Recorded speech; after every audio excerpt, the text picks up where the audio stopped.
I want you to take a second and just picture a drawer in your house. Oh, well, I think everyone has one of those. Right, exactly. Like maybe it's the bottom drawer of your heavy wooden dresser, Hmm. or, that one mismatched cardboard box you keep shoved way in the back of your closet. Yeah, behind all the winter coats you never wear. Exactly, behind the coats. Now, inside that drawer, there is an object, and you know exactly the one I'm talking about. Oh, absolutely. Maybe it's a faded, like torn movie ticket from a Tuesday night 5 years ago. Or maybe it's a worn out, slightly itchy sweater that doesn't even fit you anymore. Or a set of keys to an apartment you haven't lived in for a decade. Yes. And to literally any other human being walking the face of the earth, that object is completely meaningless. I mean, it's basically trash. Totally. Just literal garbage. But to you, you just can't bring yourself to throw it away because somehow, defying all logic and, the basic laws of physics, that cheap little piece of paper holds the entire crushing weight of a past relationship. It holds a ghost. It holds a ghost. And it's wild because it is a genuinely universal experience, right? We all have that drawer. We do. And we all have that specific object hiding in the dark in there. And usually we just write it off as a character flaw. Yeah, like we're hoarders or something. Right. We tell ourselves we're just being overly sentimental, or that we need to read a book on decluttering, or that we're simply holding on to useless nostalgia. And the modern impulse is to just immediately throw it away, to like optimize our space. Oh, totally. We want everything clean and minimal. But what if your inability to throw away that sweater isn't just you being emotionally stubborn? What if that specific feeling, that heavy, almost gravitational pull of a useless object, is actually the key to answering the exact same existential questions that haunted the greatest philosophers in human history? That is the big question. Today, we are immersing ourselves in a genuinely disorienting and honestly brilliant piece of writing. It is this totally unclassifiable literary text titled All Too Well, Heidegger Meets Taylor Swift. Which is such a wild title. It really is, and it's written by this highly mysterious author who uses the pseudonym Mouse-Colored Cat, or in Taiwanese Mandarin, it's Ah-Ot. Yeah, and the book itself completely resists categorization. I mean, it Yay. weaves together academic treatise, sociological critique, and like satirical fiction all at once. It's a trip. It is. The central premise basically asks us to seat the biggest, most ubiquitous pop star in the modern world at the exact same table as Martin Heidegger. Who is, just for context, arguably one of the most famously impenetrable, dense, and controversial 20th century German philosophers. Oh, without a doubt. And before you tense up at the mention of 20th century German philosophy, let's just set some ground rules for this deep dive. We aren't here to use giant $50 words just to sound smart. Definitely not. And we certainly aren't doing a shallow celebrity gossip recap either. We are going to actually look under the hood of human existence. Yeah, we're going to explore how we construct our identities, the actual physics of how memory operates, and the way human beings process the passage of time. And the craziest part, the vehicle for all of this heavy foundational philosophy is a 10-minute pop song about a missing piece of knitwear. A single red scarf. A scarf. I mean, on paper, putting Taylor Swift and Martin Heidegger in the same sentence feels like a prank. It sounds like a punchline to a joke told in a liberal arts college bar, honestly. It really does. But the author actually acknowledges this friction right out of the gate in the preface. They write, "You are holding something that is not supposed to exist." Which is a great hook. And to really hammer that home, the book opens with this apocryphal foreword, like an imagined introduction written entirely from the perspective of Taylor Swift herself, sitting on the floor at 2 a.m. And that fictional forward is vital, right? Because it establishes the stakes for the entire book. How so? Well, the fictionalized Swift reflects on how the intense, volatile emotions of teenage girls are just routinely dismissed by the broader culture as being, too much. Right. Society looks at a teenager writing breakup songs on a guitar and just slaps a label on it. Exactly. They call it teenage angst. It's categorized as dramatic, performative, and ultimately intellectually shallow. But the text just pulls the rug out from under that assumption. It argues that this so-called teenage angst is actually wrestling with the exact same agonizing fundamental questions about time and memory that were asked by Kierkegaard. And Nietzsche. Yeah. And Plato. Yes. The fictional Taylor writes something that really stuck with me. She says, "Why does the memory of a scarf left in a drawer weigh more heavily than an entire decade? Are we defined by those who love us Or by those who leave? I mean, those are massive, terrifying Well, questions. they are. They're the kind of questions that make you stare at the ceiling at 3 a.m. But the point is, when a teenage girl asks them, society rolls its eyes. Right. But when an old man with a beard in ancient Greece asks them, we carve his name into marble and build a university around him. It's such a wild double standard. It really is.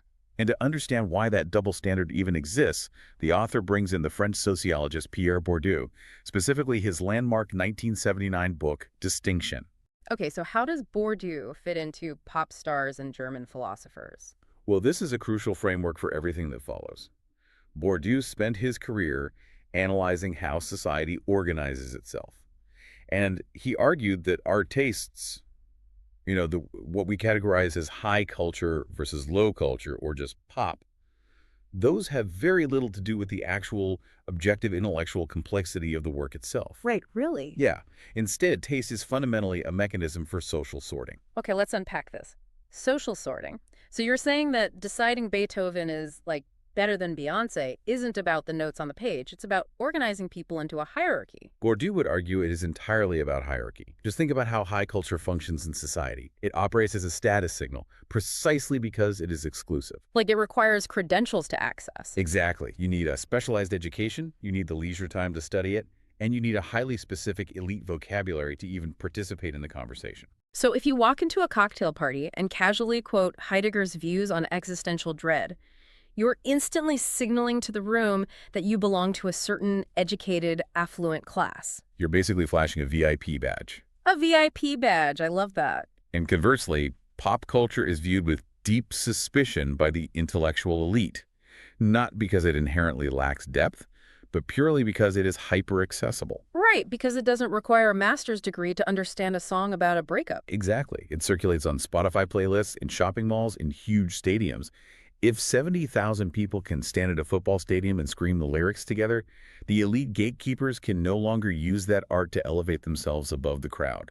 The VIP section loses its velvet rope. That's a perfect way to put it. So society smirks at the idea of a philosophical Taylor Swift because admitting she might be doing legitimate philosophy actually threatens the exclusivity of the academic VIP section. It democratizes the profound. Wow.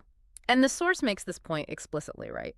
It argues that translating complex philosophy into a pop song isn't a dumbing down of the ideas. The author literally writes, to simplify is to flatten. To translate is to risk.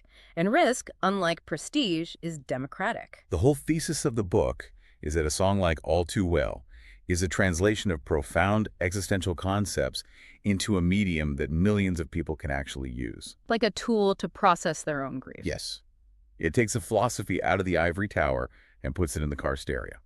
I hear that, but I feel like I have to push back a little here because I think a lot of listeners might be feeling a sense of whiplash right now. Fair enough. Isn't there a very real, tangible difference in rigor? Like, you have a philosopher who spends 20 years sitting alone in a cabin, structuring a 500-page treatise with citations and historical context. Sure. And then you have a pop star who maybe writes a bridge for a song in 20 minutes at a piano in her pajamas. The process, the intent, the sheer intellectual labor aren't those completely different things. Well, that is definitely the natural defense of the academic class. But the author challenges the premise that the medium dictates the validity of the question. Okay, explain that. Does spending 2 decades writing dense, impenetrable prose guarantee that you have captured the truth of human emotion better than a 3-minute song? The pop star is asking the exact same fundamental question, but she is doing it without asking for permission from an academic board. So the format doesn't invalidate the depth. Right. The depth of an inquiry into the human condition shouldn't be measured purely by its footnote count. It should be measured by how accurately it resonates with the actual reality of living. Man, there's a line in that fictional Taylor foreword that perfectly captures this destruction of the high-low culture wall. The fictional Taylor signs off by saying, apparently Kant loved the bridge in Cruel Summer. It's such a brilliant image. Just picturing Immanuel Kant, the father of modern Western philosophy, in his powdered wig, aggressively nodding his head to a synth-pop bridge. It's totally absurd. It is absurd, but it totally dismantles that imaginary boundary between the stadium and the library. It really does. And once we accept that a pop song can investigate human mysteries with the same urgency as a philosophical text, we can finally look at the specific pairing the book centers on. Right, we have to dive into All Too Well. Yeah, and how a song about an abandoned scarf connects directly to Martin Heidegger and his cabin in the German Black Forest. Let's get into the man himself and the actual philosophy. So the author gives us a brief biography to ground us. Martin Heidegger was born in 1889, the son of a sexton. And he spends much of his life deeply rooted in the rural Black Forest. Exactly.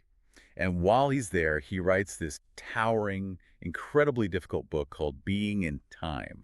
Which was published in 1927, right? Yes, 1927, and it fundamentally altered the trajectory of 20th century thought. Heidegger essentially looked back at 2,500 years of Western philosophy and concluded that everyone had been asking the wrong questions. How so? What were they asking? Well, from Plato onward, philosophers were asking things like, what is the universe made of? Or what is the nature of truth? Or what is moral? Okay, those seem like pretty standard philosophy questions. They are, but Heidegger argued that before you can ask any of that, you have neglected the most glaringly obvious foundational question of all. Which is? What does it actually mean to be?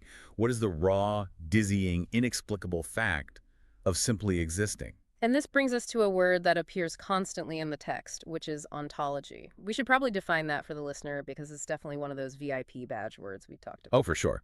Ontology is simply the branch of philosophy that studies the nature of being, existence, and reality. So if biology studies living things and physics studies matter, ontology studies the state of existence itself. Exactly. What does it mean to say that something is?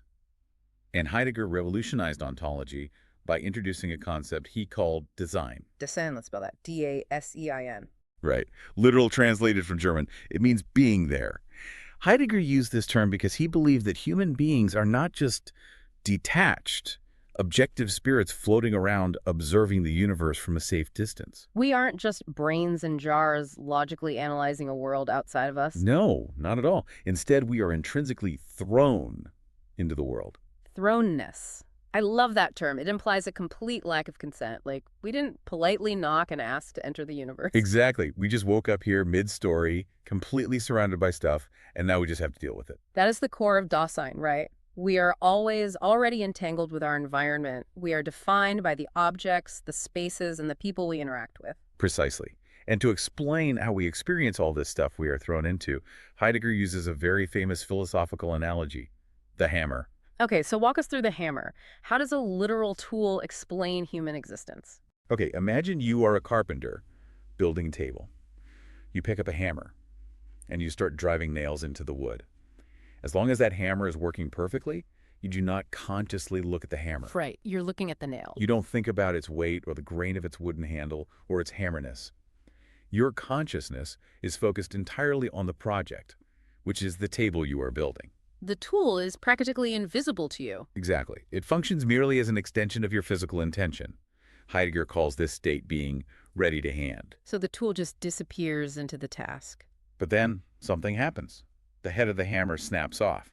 Or you reach for it on your tool belt and it's suddenly missing. Oh, so the flow is broken. The moment the tool breaks or vanishes, it instantly snaps into your conscious focus. You suddenly notice the heavy, useless handle in your hand. By breaking, the hammer interrupts your world. And in doing so, it reveals the entire structure of what you were trying to accomplish. Exactly. You only truly perceive the object when it ceases to function as you expect it to. And this is where the author of our source text executes this brilliant, totally bizarre pivot, because they take Heidegger's broken hammer and they apply it directly to the red scarf in Taylor Swift's song. It's such a clever move. It really is. And to do this, the author invents this incredible, deeply satirical academic character named Professor Malik Merriwell, who supposedly holds the distinguished chair of applied obscurantism at Harvard University. which is hilarious. Applied obscurantism being a pointed joke about academia's tendency to make simple concepts intentionally confusing just to maintain that exclusivity we talked about earlier. It's a great dig at the academic establishment. So Professor Merriwell introduces a theory he calls textile hand inversion, or THI. And he argues that the scarf in the song performs the exact reverse maneuver of Heidegger's hammer. Right. Let's apply another term here that the text uses heavily, which is phenomenologically invisible. Okay, phenomenology. What is that? Phenomenology is simply the philosophical study of how things appear to our conscious experience. Not what they are scientifically, like atoms and molecules, Mm-hmm. but how we actually experience them from the first-person perspective. Got it. So Merriwell argues that when a romantic relationship is intact and functioning, the scarf is phenomenologically invisible. Right. Picture it. You are madly in love. You're walking down a street in the crisp autumn air. You are holding hands. You are looking at your partner's face. You are laughing. You are completely absorbed in the project of being in love. Exactly. And the scarf wrapped around your neck is just doing its job. It's keeping you warm. It is ready to hand. So your brain completely filters it out. You don't consciously notice it at all. But then the relationship shatters. Mm. The other person leaves. This is Merriwell's textile hand inversion. The inversion. Yes, the scarf emerges from its invisibility. But it doesn't just quietly appear. It emerges, as Merriwell calculates with absolute satirical seriousness, with the phenomenal impact of 10,000 newtons. 10,000 newtons. It hits you with an immense crushing force. The scarf becomes a hammer that didn't break, but whose owner departed, leaving the object behind to pound relentlessly against their absence. I think anyone listening right now can physically feel those 10,000 newtons of force. It's like, imagine you live with someone for years, you share a kitchen, and every single morning they drink out of a specific blue coffee mug. Oh, everyone has a version of the mug. Right. While you're living together, you never, ever consciously notice that mug. It's just background noise. It's just a vessel holding liquid. But the morning after they pack their bags and move out, Oh, man. you walk into that quiet kitchen and that blue mug is sitting on the drying rack. And suddenly it is the loudest, heaviest object in the entire room.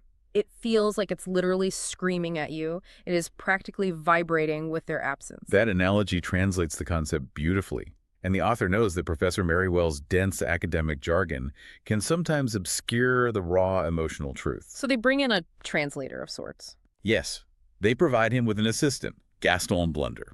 And his designated role in the text is to translate the high-level phenomenology into punchy, working-class reality. Gaston Blunder is incredible. The text literally describes him as a disciple of the comedian George Carlin.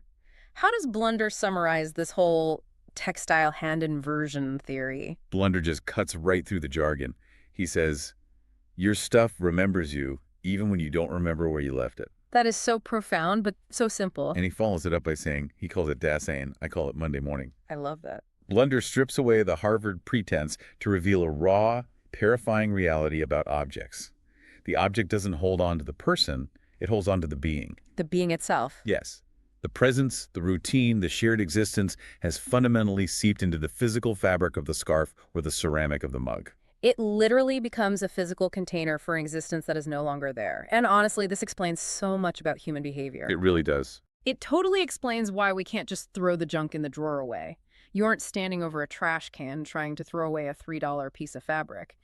Your brain feels like you are being asked to throw away a piece of actual lived existence. Because the object is structurally inhabited by the past. If we accept this premise that our physical objects actually absorb and retain our being, it explains why the human process of grieving, of separating ourselves from the past, takes such an agonizingly long time.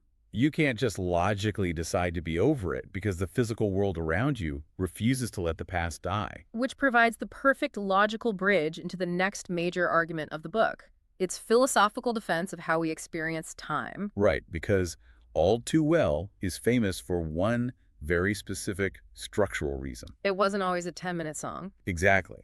The original release was a standard 5-minute radio edit. It wasn't until years later that Swift released the full 10-minute version. And the author devotes an entire chapter to this, framed as a dinner conversation. The dinner conversation chapter is amazing. It's written as a hypothetical survival guide, basically. It's a dialogue meant to equip a Taylor Swift fan with the philosophical ammunition to defend their tastes against a condescending intellectual snob at a dinner party. We all know that snob. Oh, intimately. The person swirling their wine glass who hears you're listening to a 10-minute pop song and just rolls their eyes. Yeah. In this dialogue, the snob argues that a 10-minute breakup song is the height of narcissistic indulgence. They claim it's excessive, and that a woman singing for 10 straight minutes about a lost scarf is just someone who lacks the emotional maturity to move on. But the Swiftie character just dismantles the snob's argument by deploying Heidegger's concept of time. And to grasp this, we have to distinguish between what Heidegger called objective clock time and authentic temporality. Let's break that down for everyone. How does authentic temporality differ from just, looking at my watch and seeing that 5 minutes have passed? Well, clock time is objective. It's linear, and it's coldly mathematical. A minute is always 60 seconds, an hour is always 60 minutes. It just moves uniformly forward. Unstoppable. Right. But Heidegger recognized that human consciousness does not actually experience time that way. We experience lived time or authentic temporality. This is time as we feel it psychologically, emotionally, and existentially. So it's completely subjective time, like how an hour spent at the DMV feels like a slow, agonizing death, but an hour spent talking to someone you're falling in love with feels like 5 minutes. Exactly. Time dilates and contracts based entirely on our state of being. Think of clock time like the buffering icon on a video. It's just a mechanical progression. But authentic temporality is the video itself. It has pacing, emotion, slow motion, and rapid cuts. That makes total sense. And more importantly, Heidegger argued that in authentic temporality, the past is not a geographical location behind you that you are walking away from. Wait, what do you mean? The past is not a completed file that you can toss into a filing cabinet and lock away. In lived time, the past is a place you currently inhabit. It is woven directly into the present moment. So when the snob at the dinner party says, she just needs to move on, she's dwelling in the past, the Swiftie fires back with Heidegger. Because according to this phenomenology, she isn't dwelling in the sense of being emotionally weak. No, she is accurately reporting on the physics of human memory. When someone you love leaves, time sickens. The trauma or the grief refuses to compress itself into a neat little linear box. The Swiftie points out that releasing the 10-minute version was an act of philosophical honesty. The time of memory is fundamentally incompatible with the time of radio. Right, because pop radio demands efficiency. It demands that human experience be packaged into neat, 3.5-minute, highly digestible segments. But human grief is aggressively inefficient. 10 minutes isn't an indulgence. It is an accurate measurement of how long a memory lasts when it refuses to leave the room. But taking a step back, what does this imply for all of us? Is the book suggesting that the whole modern therapeutic concept of closure is just a complete myth? That's a great question. Are we just doomed to drag these heavy 10,000 Newton scarves and coffee mugs around with us until we die? Well, the text isn't a sentence of doom, but it is a sharp critique of the modern, almost corporate obsession with closure. The idea that you can neatly process a trauma, finalize the paperwork on it, and leave it completely behind is a fallacy of clock time. A fallacy. Yes. The author asserts that we don't store memories like data on a hard drive. We inhabit them like a room whose key we lost, but whose address we still remember intimately. We don't lose someone, we just relocate badly. Wow. So dwelling isn't a failure of willpower. It is the default state of a creature built to retain the imprint of where it has been.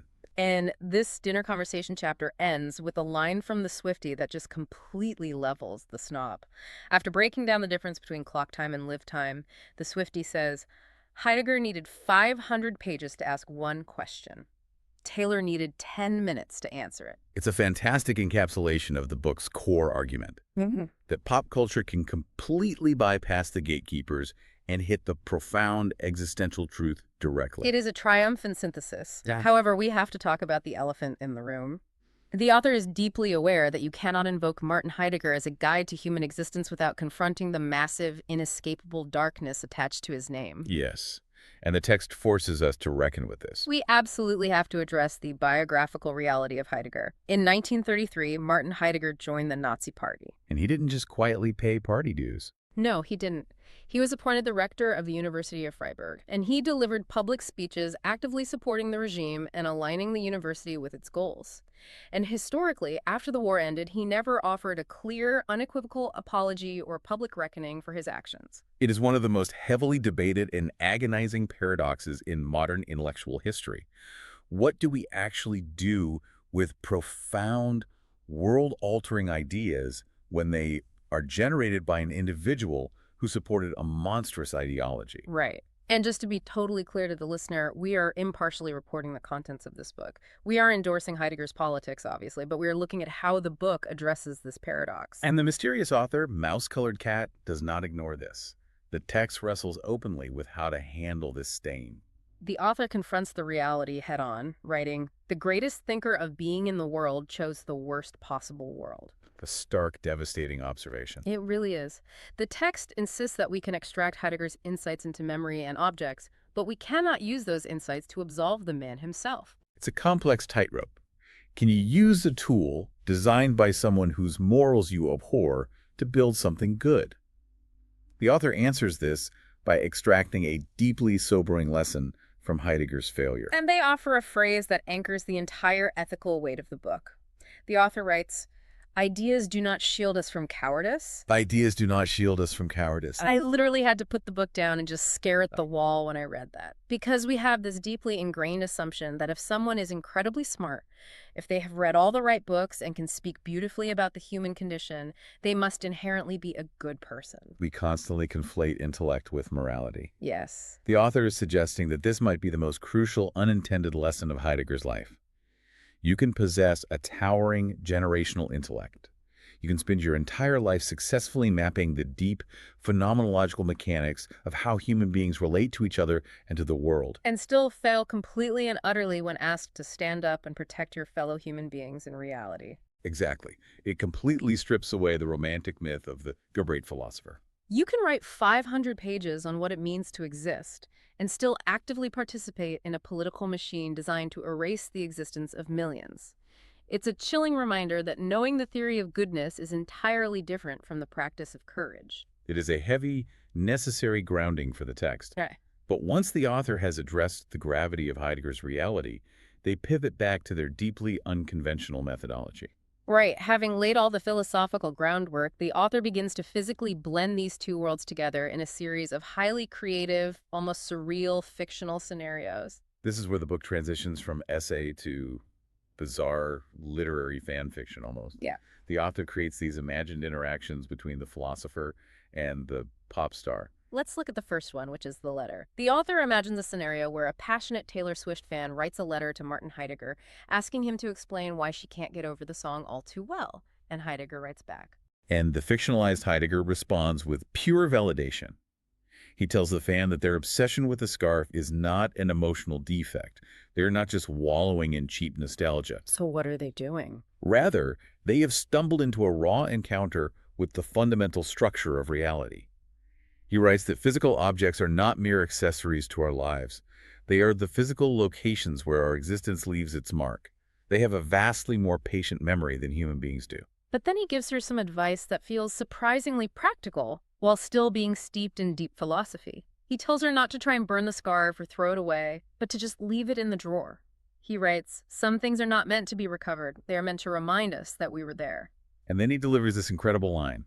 Sadness is a lazy form of metaphysics. Sadness is a lazy form of metaphysics. Sadness is a lazy form of metaphysics. Okay, to unpack that, we need to touch on what metaphysics means in this context. Metaphysics is essentially the branch of philosophy dealing with the fundamental nature of reality, what things are and why they exist. So how can sadness be lazy metaphysics? The fictional Heidegger is pointing out that the deep, overwhelming sadness you feel when looking at the scarf is actually a metaphysical revelation. The emotion is showing you the truth of how deeply connected you are to the world. It's a door opening. Okay, I follow. But if you just sit on the floor and cry, if you just wallow in the feeling without interrogating it, you are being intellectually lazy. The emotion is just the starting point. You have to walk through that door and think critically about what this pain reveals about your own existence, your capacity to love, and your relationship to time. Man, that's tough love from a German philosopher. It's basically saying, yes, your heart is broken, and that proves you exist. Now do something with that information. Exactly. But my absolute favorite part of these imagined scenarios is the Uber ride. Oh, the Uber ride is fantastic. The author writes an entire dialogue transcript of an Uber ride shared by Martin Heidegger and Taylor Swift. They're in the back of a car driving through the rain in the Black Forest. Heidegger is staring out the window looking utterly miserable, and Swift asks him where he's going. And he says he is retreating to his cabin to leave the meaningless chatter of the world behind. And Swift replies, I tried to turn the chatter into songs instead. It's a brilliant juxtaposition of two entirely different survival mechanisms. Heidegger's impulse is to retreat into complete isolation to understand existence. Swift's impulse is to broadcast her existence to stadiums of 70,000 people to understand it. And during this car ride, Heidegger delivers another one of the book's central thesis statements. He says to her, objects are the true archivists of existence. Humans forget. Drawers persist. Drawers persist. That is hauntingly accurate. It really is. As humans, we actively try to forget. We Right. go to therapy, we practice mindfulness, we move to new cities, we literally force our brains to pave over the past. But the drawer doesn't go to therapy. No, it doesn't. The drawer just holds the object, holding the exact same imprint of reality, waiting for you to open it. But I have to ask, if we give inanimate objects this much power over us, doesn't that rob us of our agency? How do you mean? If the drawer holds the memory and the scarf possesses us with 10,000 newtons of force, are we just helpless victims of our own clutter?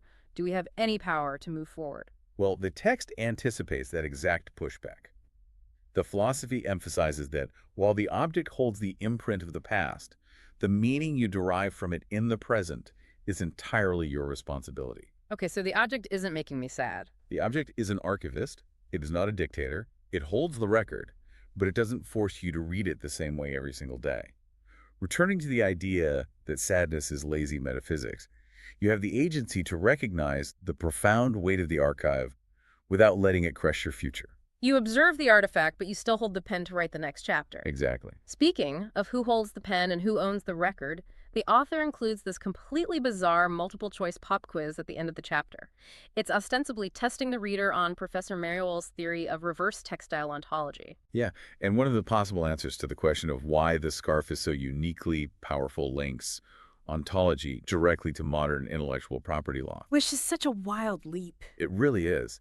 The satirical answer posits that because Swift is famously re-recording her early albums to gain legal ownership of her masters, the scarf functioning as a physical memory is uniquely powerful because it remains trapped in the original master recording. It is the one piece of the past she couldn't re-record. Gaston Blunder even chimes in jokes, the scarf is the only master she never reclaimed. It's a very clever pop culture reference to music industry contracts.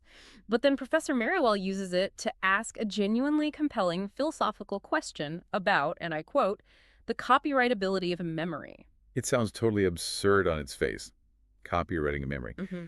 But if we accept the premise that a physical object holds a piece of our being, then who owns that being when the relationship ends? Yeah, if you leave a piece of your literal existence in a scarf at your ex's house, do they legally and morally own that piece of you? It's a fascinating thought experiment. It makes you think about who has the rights to our shared histories.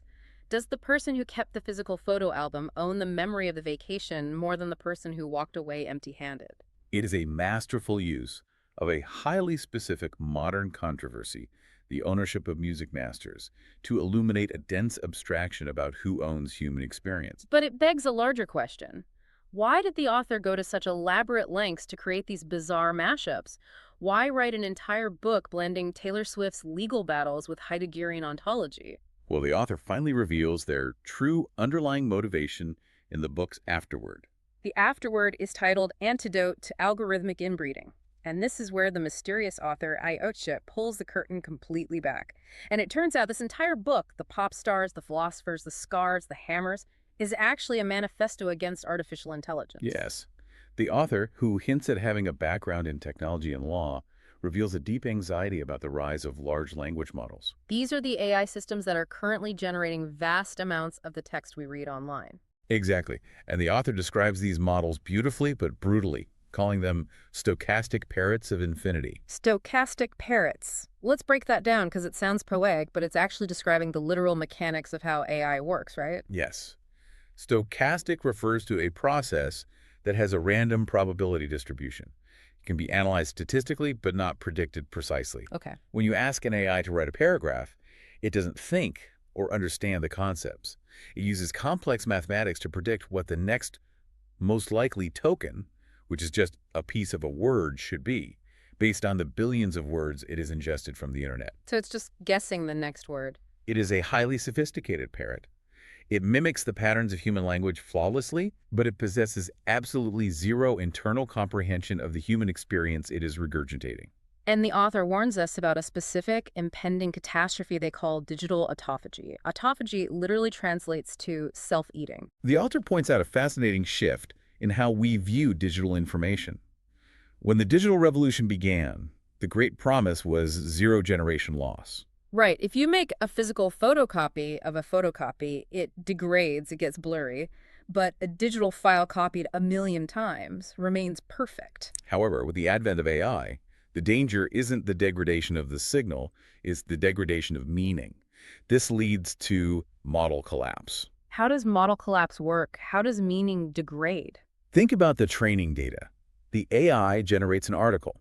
That AI-generated article gets published on a website. Then the next generation of AI scrapes the internet for new training data, and it ingests that AI-generated article. Yeah, I see. The machine is now training on its own output. It creates a recursive self-eating loop. And because AI functions by predicting the most statistically probable next word, it inherently gravitates toward the average. It plays it safe. Exactly. As it feeds on itself, it irons out all the weird, jagged, unpredictable outliers of human thought. The language becomes increasingly smooth, safe, predictable, and entirely devoid of true originality. It is a system devouring its own mediocrity. You're touching on the exact reason why we are all experiencing such massive algorithm fatigue right now.